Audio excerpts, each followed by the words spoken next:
Top quality और consistent performance के लिए सिर्फ सिल्वर पंप। टॉप क्वालिटी और कंसिस्टेंट परफॉर्मेंस के लिए सिर्फ सिल्वर पंप, नाम याद रखना। सिंधुदुर्ग जिल्ह्यातील प्रसिद्ध कुणकेश्वर महाशिवरात्री यात्रेला मध्यरात्रीपासून सुरुवात झालेली पाहायला मिळते आहे।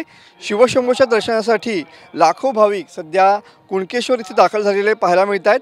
कोकणाची दक्षिण काशी म्हणून कुणकेश्वरची ओळख आहे। मध्यरात्रीपासूनच भाविक जे आहेत ते बम बम भोलेच्या दर्शनासाठी या ठिकाणी दाखल झालेले पाहायला मिळत आहेत। यावर्षी कुणकेश्वरची यात्रा फक्त एकच दिवस असणार आहे।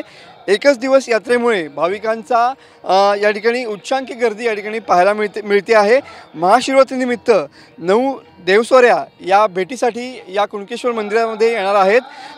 देवस्वारीमध्ये 12 वर्षानंतर दिरबादेवी रामेश्वरची आणि कुणकेश्वरची या ठिकाणी आज सायंकाळी या ठिकाणी भेट होणार आहे।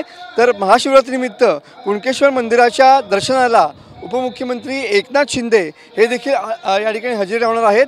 तर मध्यरात्री या ठिकाणी जिल्ह्याचे पालकमंत्री नितेश राणे यांनी कुणकेश्वर मंदिरामध्ये महापूजा केलेली पाहायला मिळते आहे। एकंदरीत जर बघितलं तर सध्या आज महाशिवरात्र आहे आणि त्याच अनुषंगानं दक्षिण काशी म्हणजे कोकणाची दक्षिण काशी म्हणून ओळखल्या जाणाऱ्या कुणकेश्वर मंदिरामध्ये या ठिकाणी लाखो भाविक बम बम भोलेच्या दर्शनासाठी या ठिकाणी दाखल झालेले पाहायला मिळत आहेत।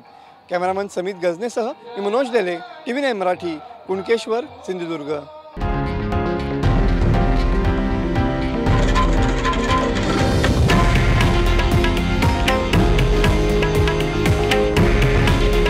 हे आहे देशातील नंबर 1 न्यूज नेटवर्क आणि आपण पाहत आहात TV9 मराठी। काळजी तुमची, हित महाराष्ट्राचं।